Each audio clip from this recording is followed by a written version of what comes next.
राज्य सरकारने आतापर्यंतच्या राज्याच्या इतिहासातील सगळ्यात मोठी कर्जमाफी, शेतकऱ्यांची कर्जमाफी जाहीर केली आणि त्या कर्जमाफीचे पैसे शेतकऱ्यांच्या खात्यामध्ये टप्प्याटप्प्याने जमा देखील व्हायला लागले।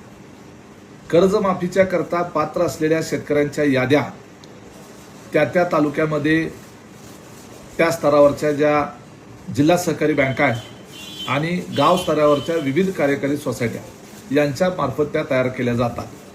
आता याच्यामध्ये काही ठिकाणी फार मोठ्या प्रमाणावर फ्रॉड होत असताना लक्षात यायला लागलेलं आहे। ज्या विविध कार्यकारी सोसायट्या आहेत त्या विविध कार्यकारी सोसायट्याचे सभासद आहेत ते शेतकरी आहेत आणि त्या शेतकऱ्याच्या जुन्या कागदपत्राचा उपयोग करून संबंधित विविध कार्यकारी सोसायटीच्या सेक्रेटरी आणि काही ठिकाणी चेअरमन यांनी त्यांच्याकडे असलेली जी जुनी कागदपत्र शेतकऱ्याची आहेत त्याचा वापर करून शेतकऱ्याला माहीत न होऊ देता त्यांच्या नावावर कर्ज उचललेले आहेत आणि बोगस सह्या करून त्या विविध कार्यकारी सोसायटीच्या माध्यमातून त्या शेतकऱ्याचे पैसे लाटलेले आहेत। म्हणजे हे कर्ज प्रत्यक्ष शेतकऱ्यांनी घेतलंय का? तर प्रत्यक्ष शेतकऱ्यांनी ते कर्ज घेतलेलं नाही। हे कर्ज कोणी घेतलं त्या शेतकऱ्याच्या नावावर? तर ते कर्ज घेतलं त्या संबंधित विविध कार्यकारी सोसायटीच्या सेक्रेटरीने आणि चेअरमन यांनी संगनमताने ते कर्ज घेतलं। आणि मग ह्या विविध कार्यकारी सोसायट्या ज्या आहेत गावोगावच्या ह्या कोणाच्या ताब्यात आहेत? हे जिल्हा मध्यवर्ती बँकेवर जे संचालक म्हणून काम करतात, अनेक वर्षापासून जिल्हा बँकेवर ज्यांचं वर्चस्व आहे, तालुका स्तरावर अनेक वर्षापासून जे संचालक म्हणून या विविध कार्यकारी सोसायटीच्या माध्यमातून जे निवडून जातात आणि काही लोकांनी, अशाच संचालक लोकांनी जिल्हा बँका अडचणीत आणल्या आणि त्या जिल्हा बँकेवर आता प्रशासक म्हणून काम करतात। माझ्या सोलापूर जिल्ह्यामध्ये काही गावांमध्ये असं आढळून आलेलं आहे, मोहोळ तालुक्यामध्ये विशेषतः असं आढळून आलेलं आहे की त्या संबंधित शेतकऱ्यांनी कर्जच घेतलेलं नाही सोसायटीकडून। मग कर्ज घेतलेलं नसताना कर्जमाफीच्या यादीमध्ये त्या शेतकऱ्याचं नाव आलं कसं काय? आणि त्याच्यामुळे त्याला प्रश्न पडला शेतकऱ्याला की मी कर्जच काढलेलं नाही आणि मग कर्जमाफीच्या यादीमध्ये माझं नाव कसं काय आलं? त्यांनी तपासणी केली। तपासणी केल्यावर त्याच्या लक्षात आलं की त्याच्या नावावर तर कर्ज उचललं गेलेलं आहे। मग ते उचललं गेलं तर ते कोणी उचललं? तर ते कर्ज उचललं त्या संबंधित सोसायटीच्या सेक्रेटरीने, संबंधित सोसायटीच्या चेअरमन। ते गपचूप। मग कशाच्या आधारावर? कागदपत्र कुठून आली कर्ज उचलायला? तर ते कागदपत्र पूर्वी जे त्या शेतकऱ्याने कर्ज काढलेलं होतं त्यावेळेला त्याचं काय असतं, 7/12 असतो, आधार कार्ड असतं, एवढ्या याच्यावर ते कर्ज मिळतं। पीक कर्ज कशाच्या आधारावर मिळतं? 7/12च्या आधारावर मिळतं। 7/12 कोणाच्या ताब्यात आहे? तर 7/12 जो आहे तो ऑनलाईन काढला की 7/12 मिळतो आणि त्या संबंधित शेतकऱ्याचा 7/12 त्या सेक्रेटरीच्या आणि चेअरमनच्या ताब्यात, कुठल्या? त्या विविध कार्यकारी सोसायटीचा सेक्रेटरी आणि चेअरमन यांच्या ताब्यामध्ये तो 7/12 आणि जुनं आधार कार्ड त्या शेतकऱ्याचं, जुनं म्हणजे काय, आधार कार्ड आहे, परंतु पूर्वीची असलेली कागदपत्राचा वापर करून त्याच्या नावावर कर्ज उचललेलं आहे।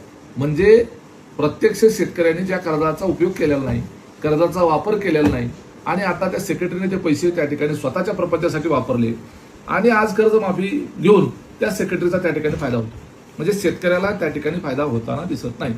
अर्थात हे प्रमाण काही टक्के, 5-10% असू शकतं, फ्रॉड काय सगळीकडे आहे असं माझं म्हणणं नाही आहे, परंतु अशा पद्धतीचा फ्रॉड जो आहे तो अनेक ठिकाणी झालेला दिसून येतो। यामध्ये शेतकऱ्यांची जी फसवणूक झालेली आहे याची इन्क्वायरी होण्याची गरज आहे। अशा या मोहोळ तालुक्यातल्या, सोलापूर जिल्ह्यातल्या शेतकऱ्यांनी पुढे आलं पाहिजे की ज्या शेतकऱ्यांनी कर्ज काढलेलंच नव्हतं तरी सुद्धा जर त्याचं नाव कर्जमाफीच्या यादीमध्ये आलं असेल तर निश्चितपणे त्याचं कर्ज माफ होईल, परंतु त्यांनी ते कर्जच उचललेलं नव्हतं हे त्या ठिकाणी निदर्शनास आणून दिलं पाहिजे। सरकार नक्कीच त्या ठिकाणी ते कर्ज माफीच्या यादीत नाव आलं म्हटल्यानंतर तुमचं कर्ज माफ होईलच, परंतु तुमच्या नावावर कर्ज कोणी लाटलं हे मात्र त्या ठिकाणी समजलं पाहिजे। याच्याकरता संबंधित शेतकऱ्यांनी आमच्या ऑफिसचा नंबर आहे 02189 255565, 02189 255565 ह्या नंबरवर फोन करा आणि ह्या नंबरवर फोन करून अशी जर शेतकऱ्याची फसवणूक झाली असेल तर ते त्या ठिकाणी निदर्शनास आणून द्या।